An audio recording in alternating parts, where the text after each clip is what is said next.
Okay, we're going to get this underway. So this is the final session of the day, and as I've been promising you, we're going to go out with a bang. Listen, when I think of innovative, dynamic, sustainable city building, I think of Zibi. And when I think of leaders in this town that are inclusive, show strong leadership capabilities, I think of this man right now. Please welcome to the stage, Jeff Westeinda. Thank you, my friend.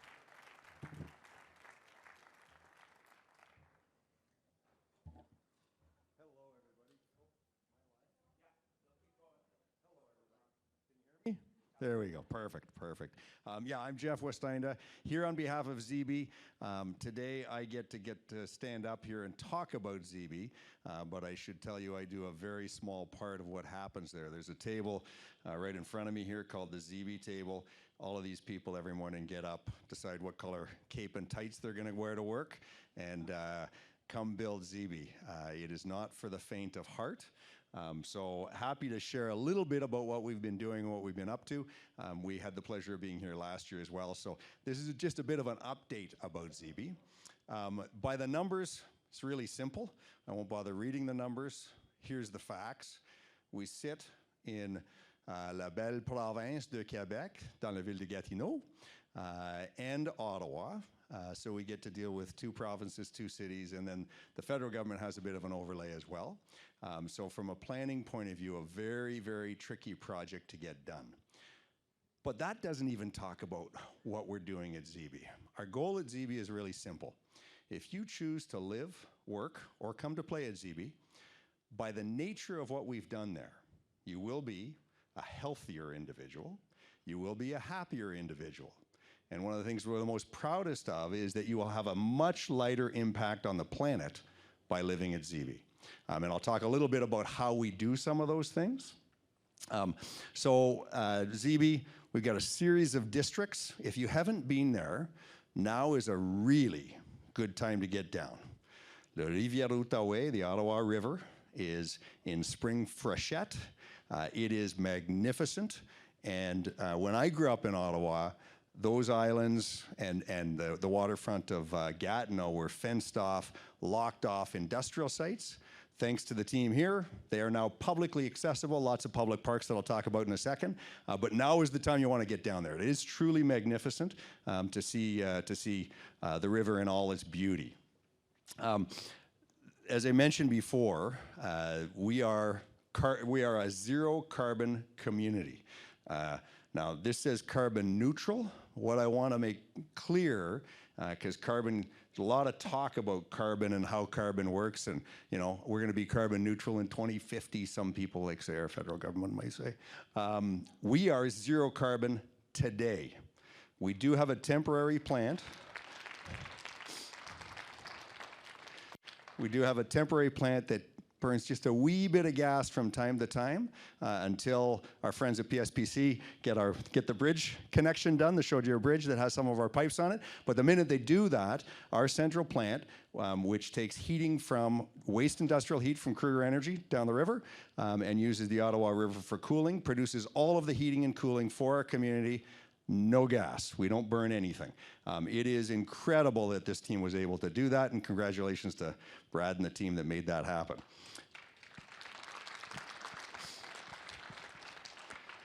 I know the senators haven't moved yet, but Zibi is literally center ice in the region.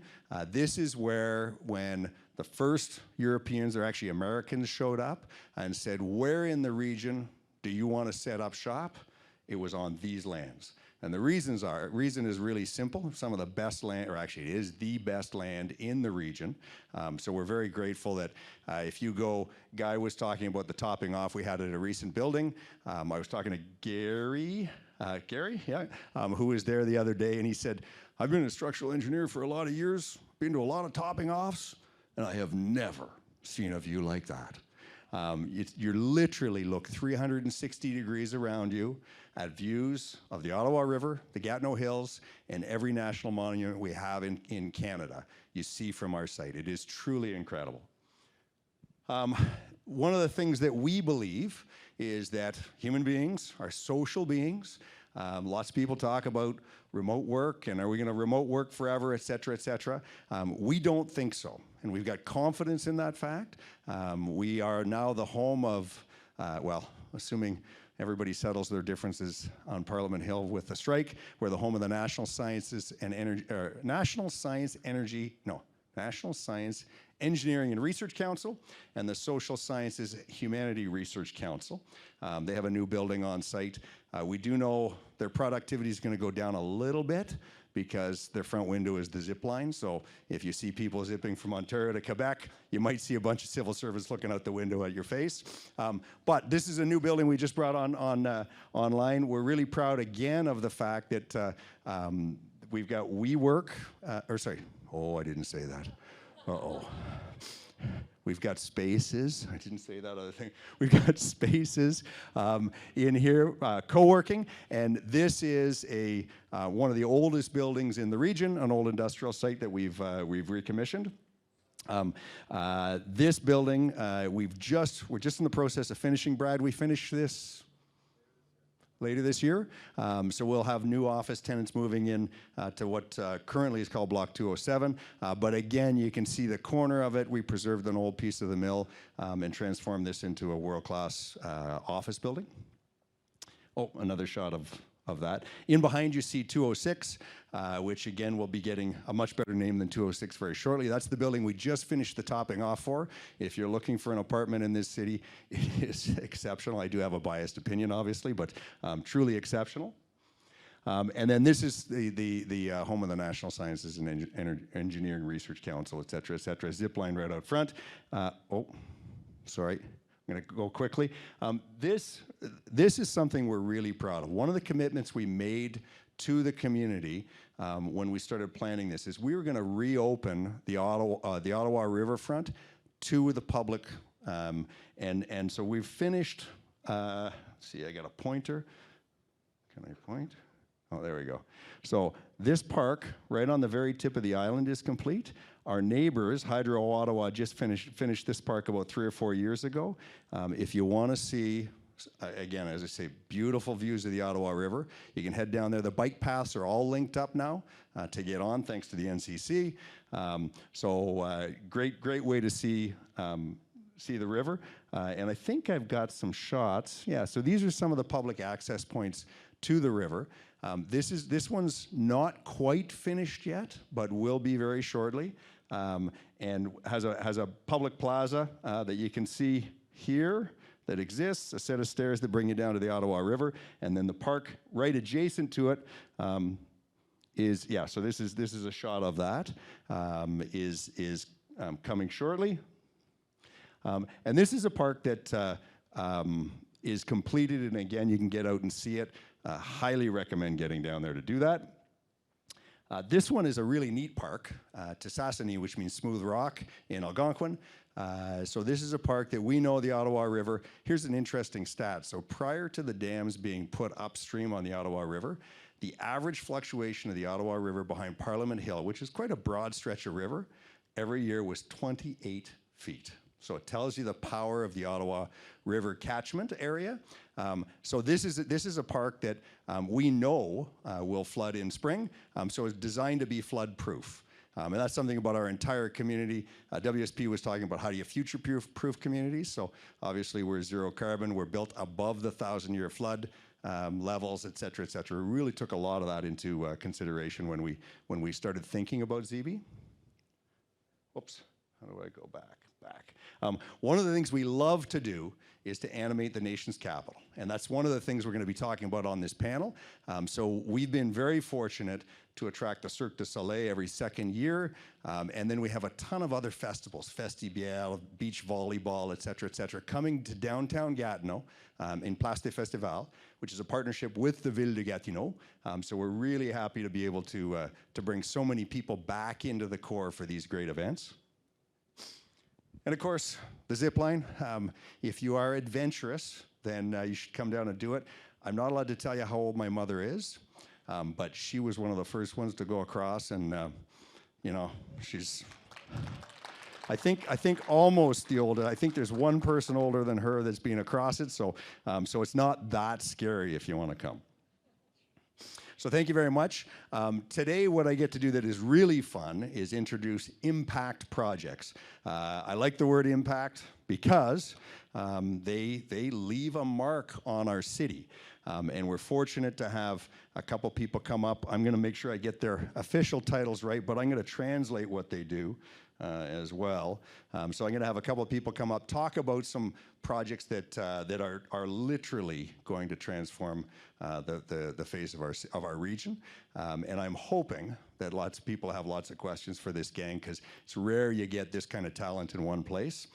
So I would love to call Mark Gowdy, President and CEO of Ottawa Sports and Entertainment Group, up. Now, as the President and CEO of Sports Entertainment, get up, come on. His job, sometimes job titles don't really work, so his job is to make sure that we win a Grey Cup and that the #1 winning team in the OHL, which is not the Knights, brings home the Memorial Trophy. We just lost the playoffs. I know, no, and I was going to say for next year, because we just unfortunately got beat out. So welcome, Mark. I'm also going to call up Katie Paris, whose official title is Director, Building LeBreton, National Capital Commission. And again, Katie's one of the smartest people I've ever met. Her job is a really simple one: reanimate LeBreton. And then they say that if you work in the public sector, the longer your title is, the more important you are. So that tells you what a little bit about Court Curry, whose official title is Manager, Right-of-Way, Heritage and Urban Design, City of Ottawa.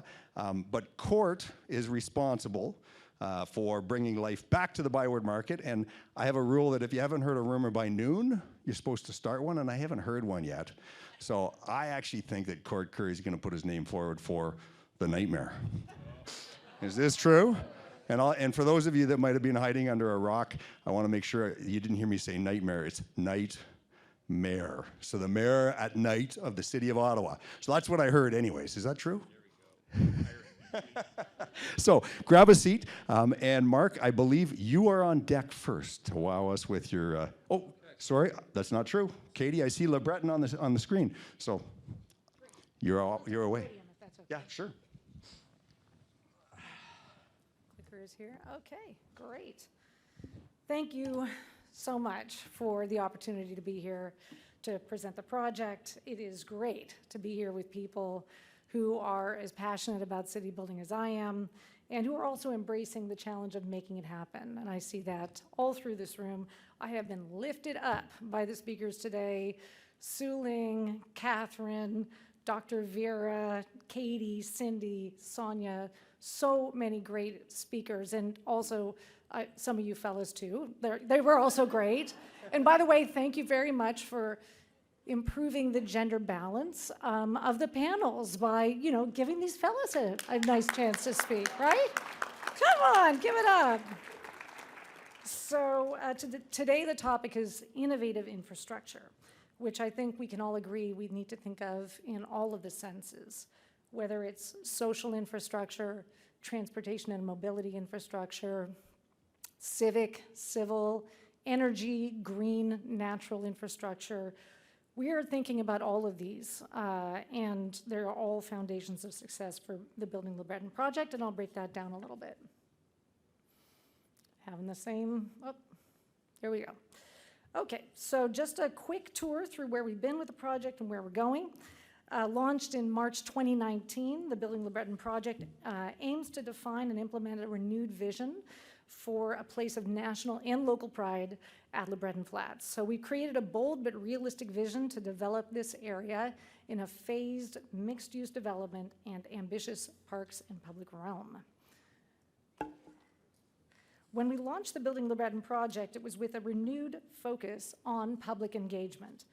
A majority of participants in consultations that we held, both online and in person, said that yes, a major event space, a museum, a public attraction really are critical to the success of LeBreton Flats in making it a great destination, and reinforced our commitment to our guiding principle to enhance the capital experience. People prioritized riverfront access, connections to nearby communities and the region at large, all by making transit and active mobility the main modes of transportation to and from LeBreton Flats. People told us, of course, people like you, they want to see a real community there with things like a skating rink, community pool, grocery store, local shops and cafes, and parks. We established these 7 guiding principles, determined with input from the public, which anchor the approach to the project.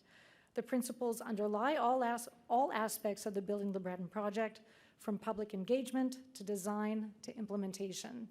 Achievement of targets aligned with these guiding principles is key to the success of the project and play a large role in what will make this project a unique and leading example of innovative development. And yes, I think there's room for 2 world-leading, sustainable, diverse, inclusive communities at the heart of Ottawa-Gatineau. And many more, yes.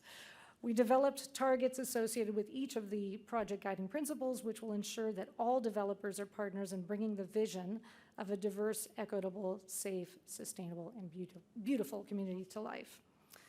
Creating a community that is resilient and contributes to Canada's carbon reduction targets is a major objective of the Master Concept Plan.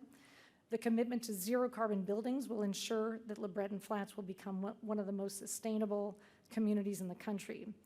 Innovative energy infrastructure, including district energy, is foundational to our sustainability strategy. The sustainability strategy goes beyond energy and carbon to envision a new form of sustainable community, one based on innovative transportation and mobility infrastructure. An ambitious modal split will see most trips conducted using transit or active modes. Only 20% of the trips originating from LeBreton Flats in the future are going to be made by car. This won't feel like a constraint when it's all built out, but an opportunity and a freedom to move about in a Vision Zero environment where mobility is effective and fun rather than stressful.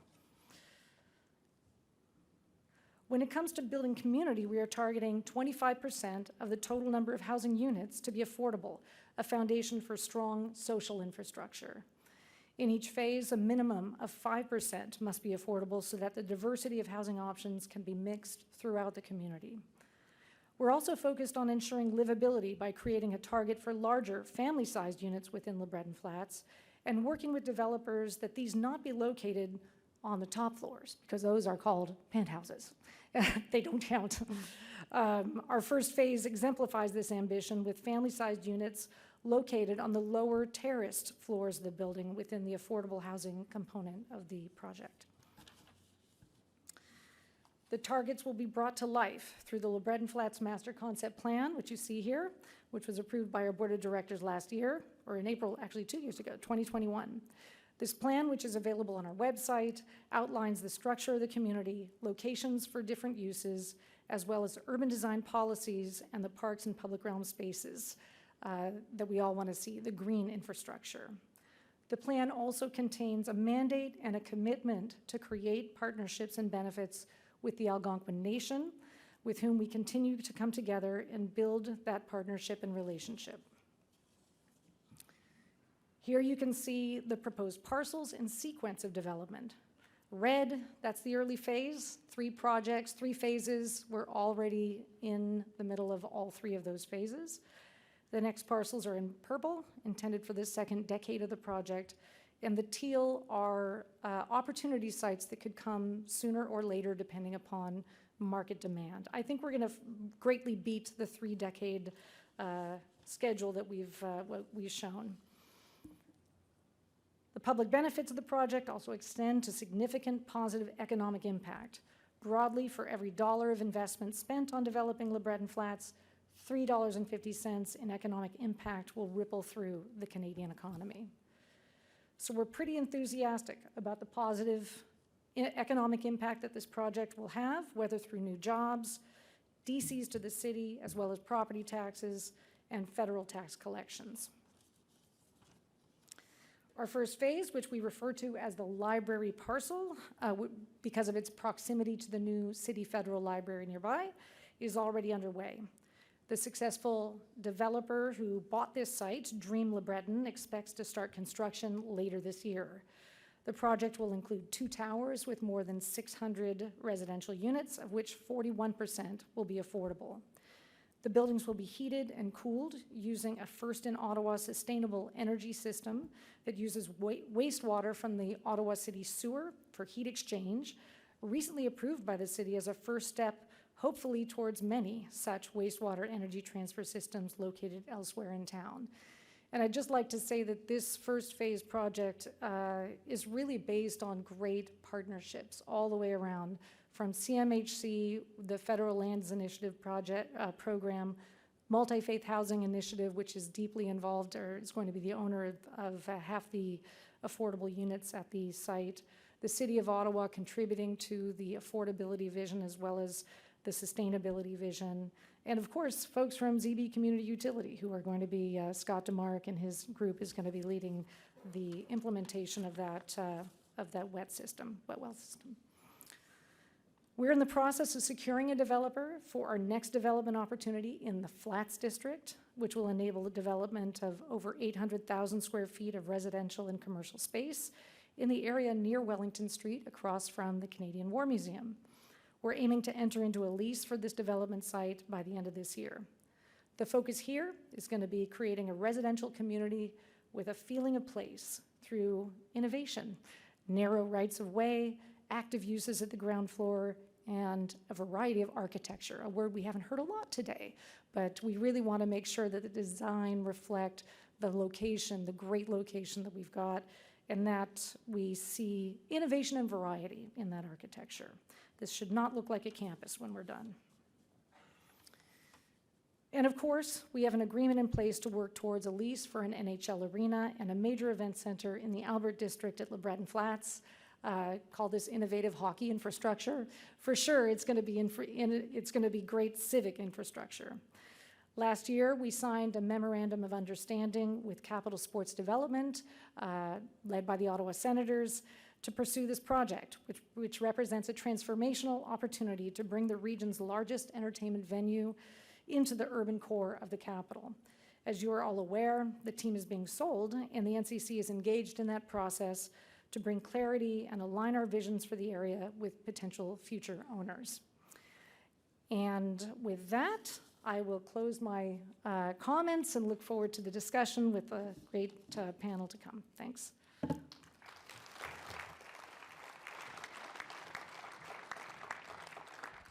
Thank you, Katie, and absolutely one of the most important projects going on in the city these days. And as you say, so many different partnerships to make it happen. So neat to see everybody coming together. I had the order wrong to start with, so whoever's on IT, would you let me know? Oh, there we go. It's Mark Gowdy is up next. Welcome to the stage, Mark Gowdy. Over to you, Mark.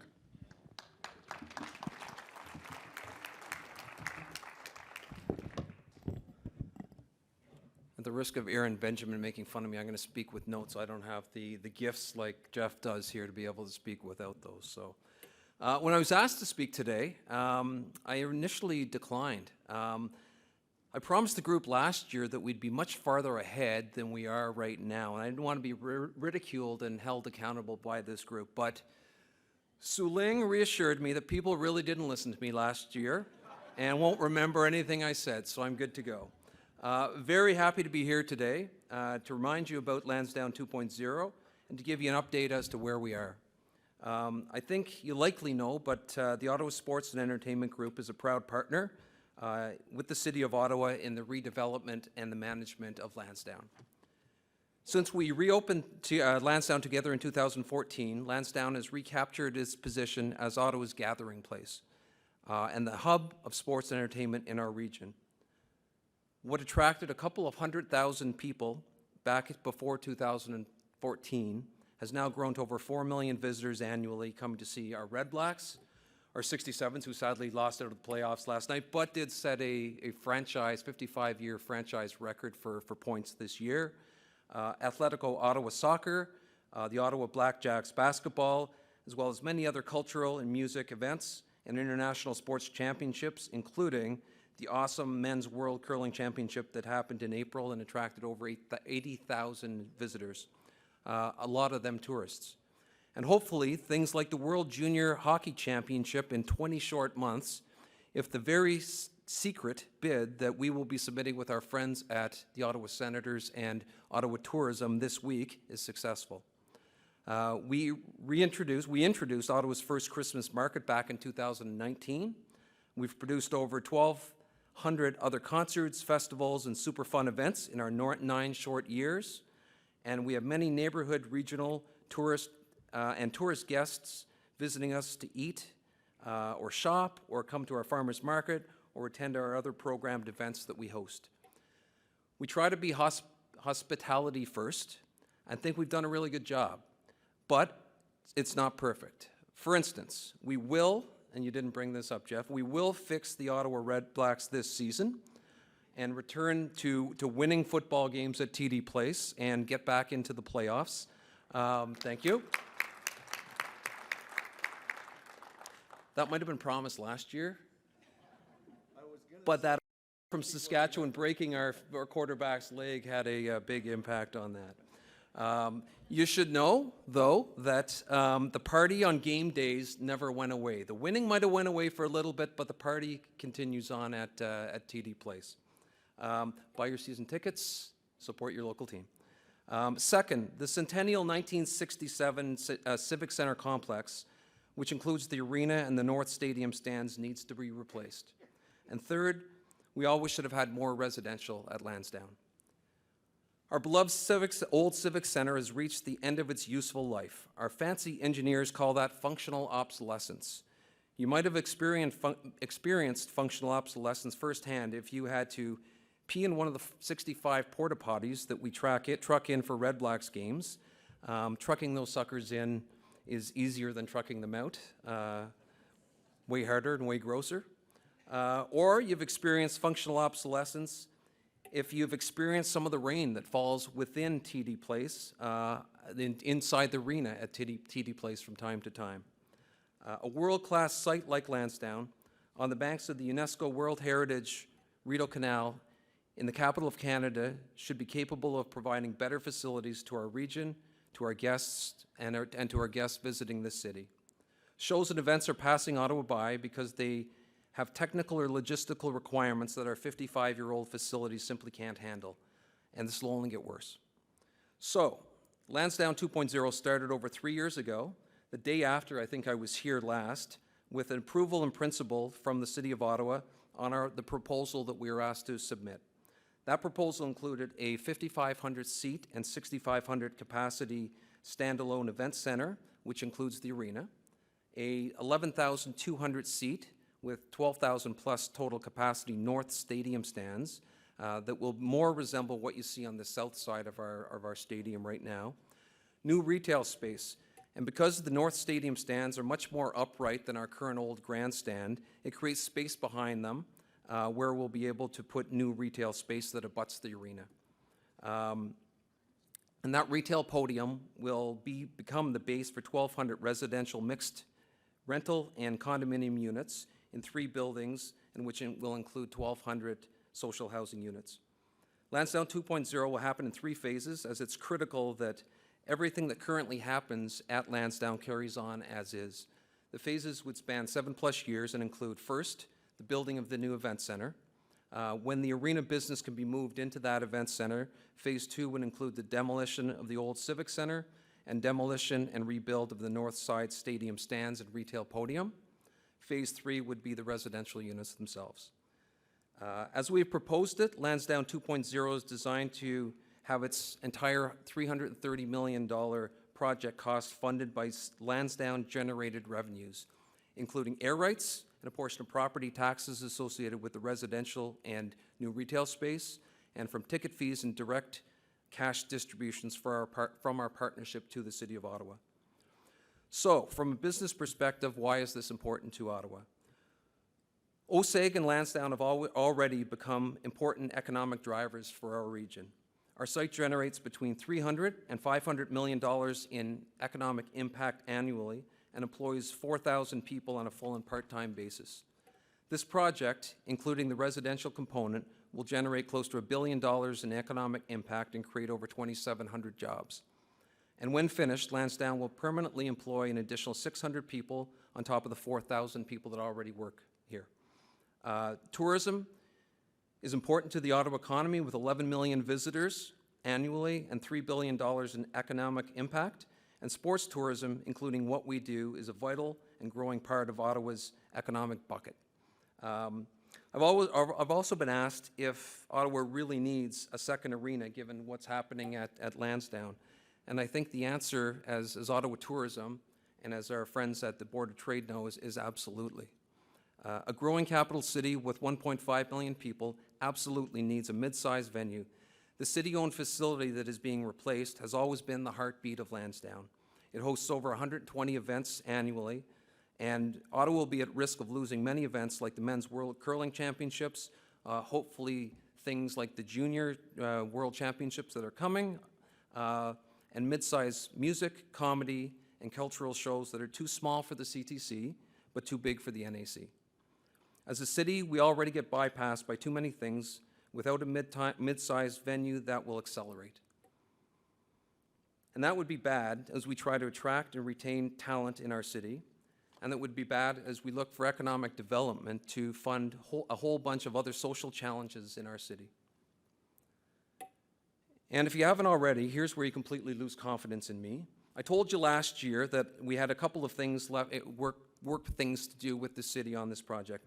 Extensive public consultation, all the consultant work in support of the city's rezoning application, and eventually work associated with the site plan approval process. And I said we'd be finished all of that work and this project would be approved about now. However, as naive as I am, I seem to have made a small miscalculation, an error in estimating the impact of a contentious municipal election and some of the attrition of our key staff at the city and the impact that they'd have on our project. But I'm here to tell you with the utmost confidence that I think this project will be approved about this time next year. Jeff, you write that down. I believe the city will submit a rezoning application for facilities in the next month or so, and will likely be to committee and council later this summer. Public consultation has started and will continue through the summer, and we'll continue work with the city on the business and funding models and with the site plan application, and I think we'll be back for final approval early in 2024, the first half of 2024 anyways, or I'm not coming back here. We proudly consider ourselves to be a world-class city and look to demonstrate that to the rest of the world. Well, to be a truly world-class city, we need world-class destinations and world-class attractions and world-class public spaces and world-class arts and culture, world-class hospitality, and world-class infrastructure. Those are the type of cities, those types of cities are the ones able to attract and retain people and workers in a world where mobility and transiency are accelerating. We know that Lansdowne and what we do in such a historic and beautiful location in the heart of our city, beside the World Heritage Rideau Canal, are important parts of that. The evolution of Lansdowne is all about placemaking. We are proud of our partnership with the City of Ottawa and how together we've been able to transform Lansdowne back into Ottawa's gathering place. We're also proud of the role that we've played in the psyche, pride, and overall wealth and health and well-being of our community and region. Lansdowne is an important neighborhood, regional, and tourist destination. We are Ottawa's sports and entertainment hub, and we look forward to continuing to provide exceptional hospitality and to continuing to make memories for generations to come. Thank you to Sue Ling and the Ottawa Board of Trade for their continued support and cheerleading that they do on our behalf. And I know on behalf of all of the important and I think very transformational projects that our city is in the process of undertaking. Thank you. Thank you, Mark. And thank you and the team at OSAG for bringing so much vitality back to the city, even with the initial stages of Lansdowne. And I would urge everybody in this room to get behind this project. I know how frustrating it can be to miss a timeline by a year, and oftentimes it is just that momentum within the planning and approvals. As Mike talked about, young people are leaving this city. I have 5 kids. I have one that's only kind of half here. The other 4 have all left. Working hard to get them back. And a big part of it is making sure we have housing for them, entertainment for them. The consequences of not moving these projects forward are critical. So urge everybody to get behind Mark and the team at OSEG. And a big thank you for what you've done so far.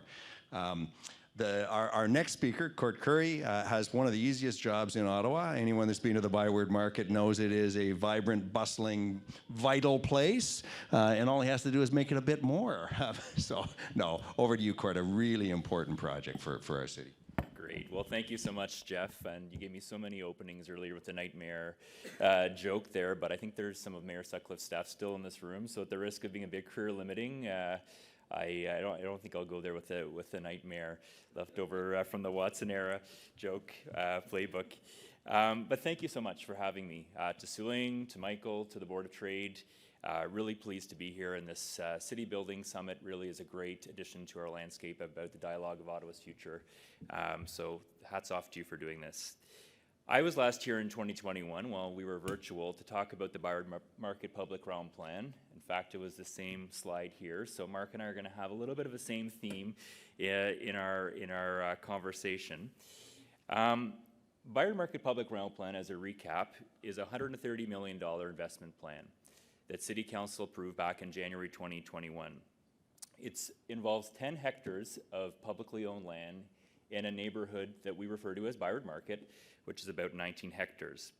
The plan's tenets are to modernize the tired infrastructure that really hasn't been rejuvenated since the 90s, to green the community, provide a sense of urgency for private sector development and investment, to diversify the microeconomy, and to improve the visitor experience and neighborhood identity. So, our report card. Well, it made it as Byward and the Byward Market Public Realm Plan made it as a key priority of Ottawa Tourism's Destination Stewardship Plan. So I want to thank Catherine and Michael for recognition of Byward, and it's certainly given it some momentum. The advocacy of OBOT as well has been noted and appreciated, and certainly during the election campaign, we saw our mayor come out quite strongly with a lot of Byward initiatives, and he's been a great advocate and supporter at City Hall in the last few months that he's even been here on multiple Byward fronts. It's excellent to see. And certainly, Byward is in the news, oftentimes for challenging reasons, but no shortage of supply of debate about the future of Byward or what we should do with Byward. In terms of on the ground, well, we've done about 0.8 of a kilometer of investment in the last 2 years. It's the 2 yellow dots right there. So we're starting from the south and we're heading north, apparently. But we've redone over William Street Mall outside the Simons. If you walk out now, we've got Ottawa's first publicly owned catenary lighting system that traipses over the William Street as you get up to George. And we are in partnership right now with AC Marriott to redevelop Waller Mall. And I'm really proud of that one. Waller Mall has been closed, a jailed piece of public realm for about 6 years. It connects Rideau and George and is an important part of getting people back north-south. And with the Marriott opening later next year, very happy to have a new piece of investment undertaken in that P3. So why has our progress been so slow? Well, the elephant in the room that we've talked a lot about today, really city resources pivoted to economic recovery. And my colleagues, my team working with Cindy and Shayla and Dawn, really pivoted to economic recovery, mostly the outdoor dining program, supporting our restaurants and our retailers, our street closures that you saw. In Byward specifically, we had the closure of William Street for the last 2 years. And I'm really proud to say that our organization learned a lot about tactical urbanism out of the last 2 years. And about 3 weeks ago at City Council approved, I think, a game changer for how we support our main streets and our restaurant and retail sector, and that we now have the delegated authority to approve roads for economic incentives or for streetscaping purposes or economic activity. And also patio fees have now been cut as well by 50%. And in general, a lot more flexible, tangible tools to support our main streets. I want to commend Zach Daler. I don't think he's in the room right now, the Executive Director of Ottawa Markets, and the two BIAs and Ecobia for all the assistance that they provided. Now that we're emerging out of this challenging area, and in the whole vein of discussing about the future of downtown Ottawa, we're level setting the Byward Market agenda at the city. And the take stock of Byward has to be taken seriously by all of us in this room. Following Mark and Katie's presentations, and Jeff's I should say too, you can see the disparity in the momentum for Byward in terms of both public and private investment. Byward certainly has a location, it has the history, it has the heartstrings of Ottawans, and I would even argue Canadians, with a hyper-local and national pull.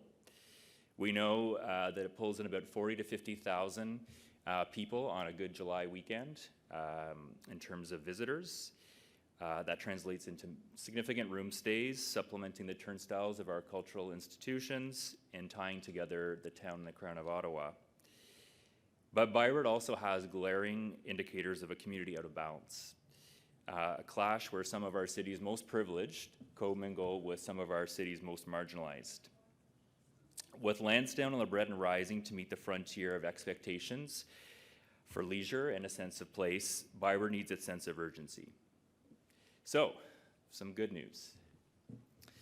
I work in the planning department, so I like maps and usually 3D ones, but we'll go with 2D today. I'm going to talk about two initiatives. The first is the creation of the Byward Market District. So up here, I've got the operational boundary of this district.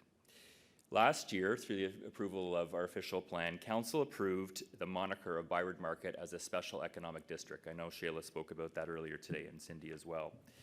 There's been a working group of BIA and Ottawa Markets members that have been meeting for the last year, and the decision has been made to merge both organizations together and leverage the Municipal Services Corporation model to create a form of district that will, amongst other things, control all the municipal assets within this area, have a collective curation of the visitor experience, evergreen traditional municipal revenues that come out of that district to stay within the district for investment, and to become that sophisticated, authentic voice that we think Byward needs to advocate. The vision is to create a neighborhood that rivals my colleagues here in terms of highest caliber of public realm in the city, the highest level of maintenance, and a focused effort, and this is important, on community well-being and business support. We've engaged RCGT in an advisory capacity on building a financial sustainable business case. Preliminary board of directors members have been sought, and subject to council approval in June, the new entity will be up and running this summer. In that report to council as well, in June, we will also be resetting our infrastructure priorities and timelines. The second initiative I'm going to talk about is 70 Clarence, and I talked about 70 Clarence 2 years ago. Our parking garage at the corner of Byward Market Square in Clarence. One of the cornerstones of Council's approved public realm plan was a vision for this property to be a catalyst for economic diversification and bring something unique to the Byward Market. We set out an EOI, an expression of interest last year, for ideas on the site. We had pretty minimal response. And so what we've decided to do in the last few weeks, in fact, is to do a level set on the property. We've engaged Collier's national office out of Vancouver and Toronto with local representation as well to look at 70 Clarence, but also all of our other municipally owned assets in the Byward Market District to recommend a program or a scheme that we hope will incentivize and accomplish several goals. No shortage of ideas for the property. Is it this is actually the destination building in situ here. So you can see York Street, and you've got the parking garage labeled destination building. So no shortage of ideas for the site. Is it a food hall? Those of you that have been to Madrid have likely been to the Mercado San Miguel. that could complement our farmers market offering. Is it a mid-size concert hall? We know that we need a 1,100, 1,500 person venue in Ottawa. Here's Corner Hall in Toronto. And could that complement the food hall? Could that complement the National Capital, or the National Arts Centre and other amenities in the downtown core? Similar to Lansdowne and to LeBreton, we need to leverage our assets for highest best use while fulfilling our duty to sustainability and social equity in all that we do on public lands. The now likely $200 million price tag of the public realm plan cannot be paid for on its own by taxpayers. So the results of Collier's and our internal work will be before Council in the fall for next steps and hopeful approval. I'm going to end on this slide, and Catherine will like this. I've reversed the Owato and I put the Ottawa around here. That's York Street, circa late 1800s. You know, next 2027 is our sesquicentennial. I can never say it right. Our 200th anniversary. Cindy's looking at me right now. Our 200th anniversary. And really, I'm hoping that of the Byward Market. I'm really hoping that we can use 2027 as that galvanizing year. Byward isn't just important to Lower Town. It is not important just to Ottawa. It is important nationally. And it's going to take all of you in this room to work with the City of Ottawa in putting its best foot forward and getting involved in this project. So thank you very much for having me here today, and I look forward to any questions you may have.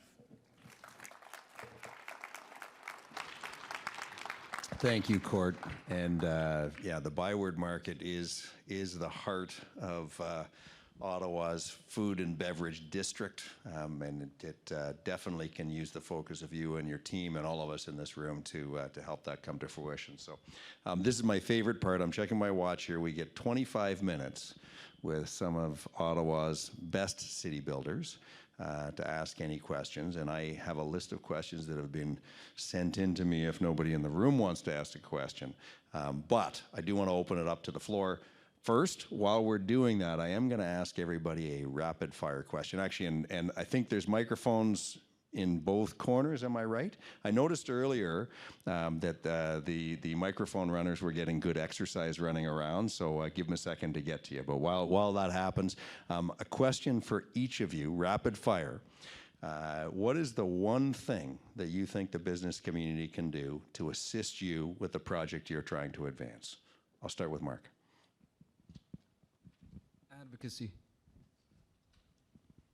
Katie? Getting involved, looking for the opportunities that are coming with LeBreton, and making sure that you're getting on those teams and identifying those opportunities to get in the mix. Definitely some opportunities there. Court.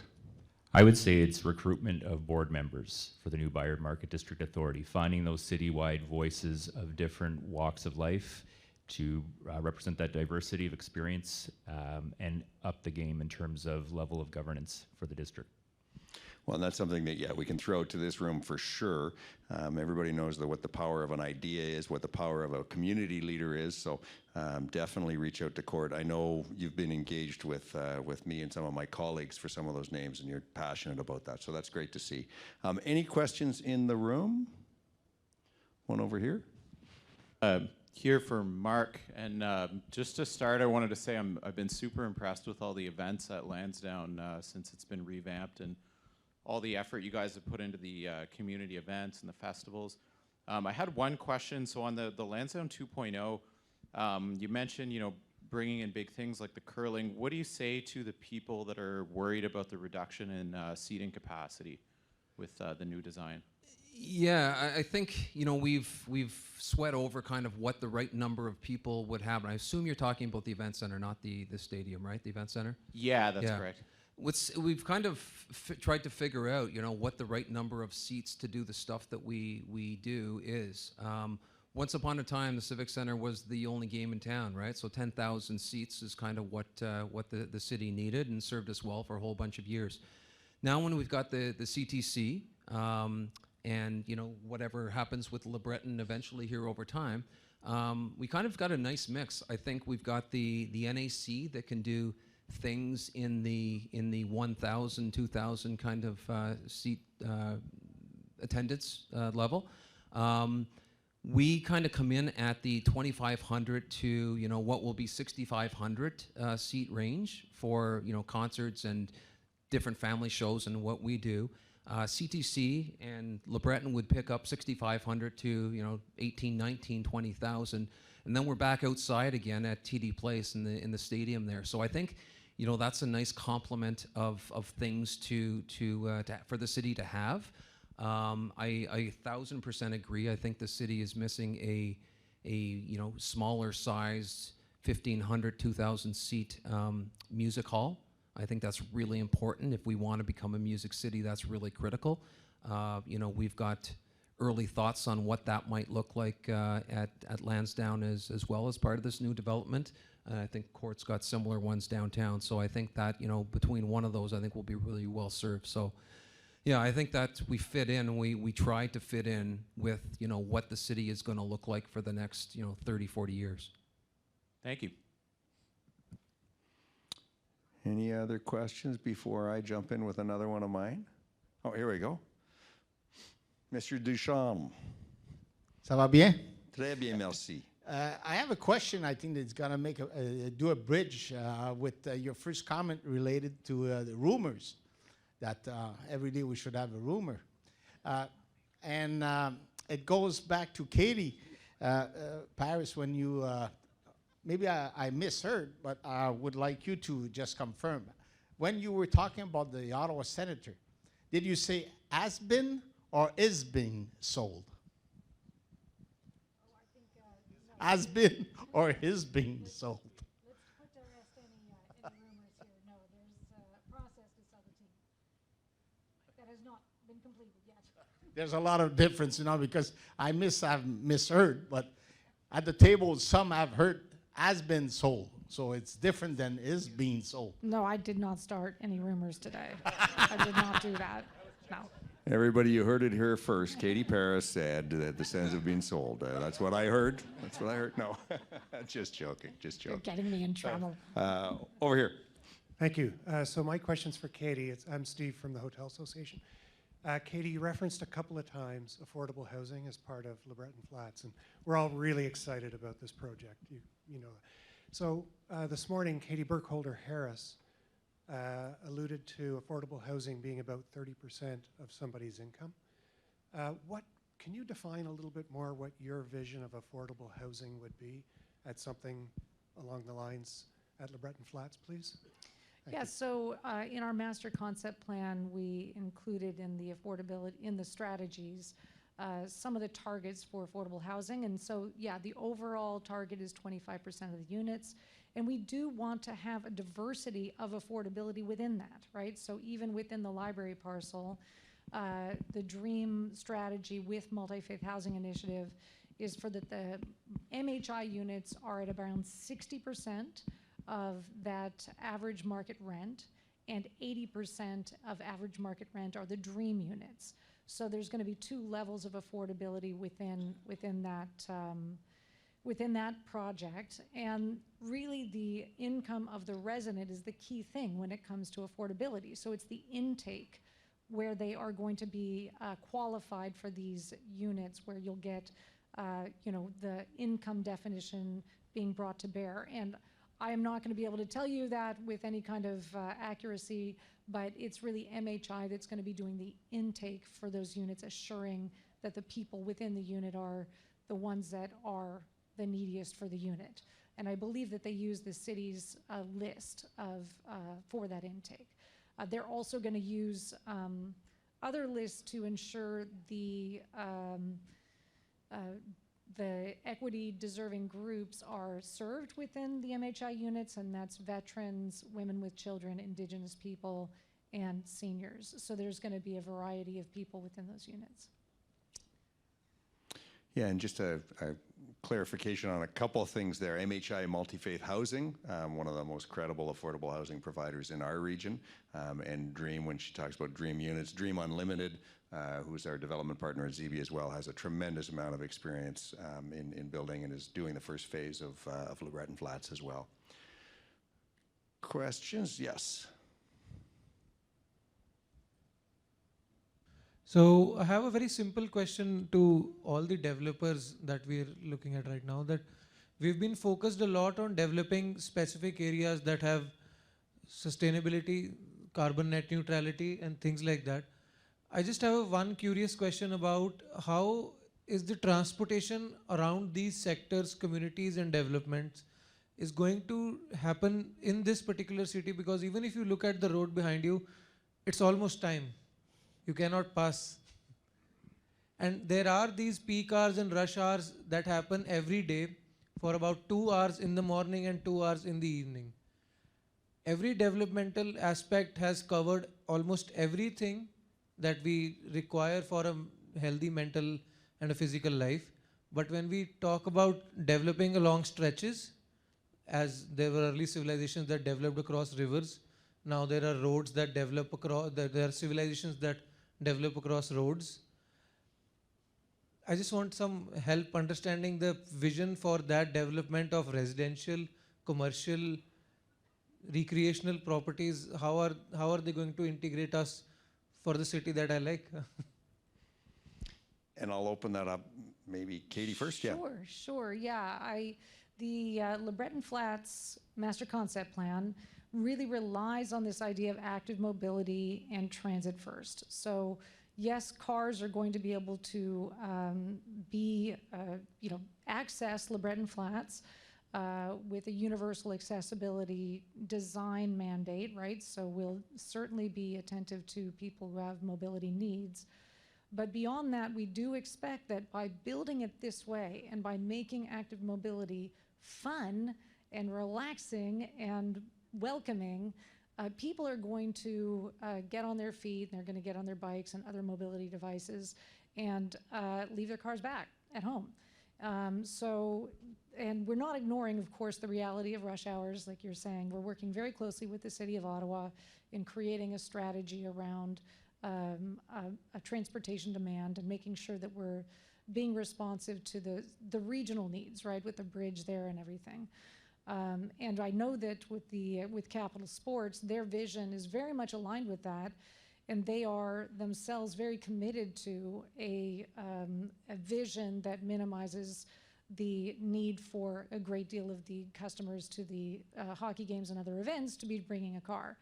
So really, I think this is one of the most exciting parts of the project. I think when people, I'm sure all of you have traveled to amazing cities around the world, and when you're in this kind of environment, you really realize how great it is to be on your feet, to be on your bicycle, to be able to access things without the fear of a traffic accident or without having to be using a more expensive mode of transportation like a car.